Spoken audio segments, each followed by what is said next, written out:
and it's very windy today.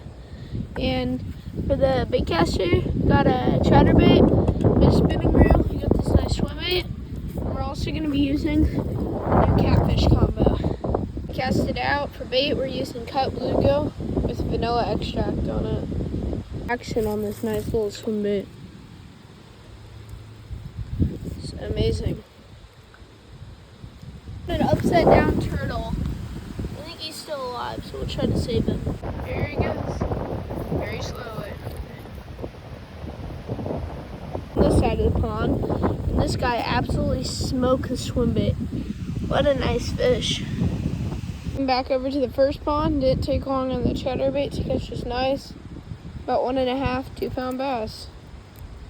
Here we go. Another little dink on the chatterbait.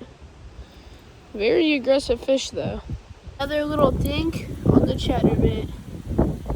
Get any more bites? Thank you guys for watching, and I hope you guys watch another video.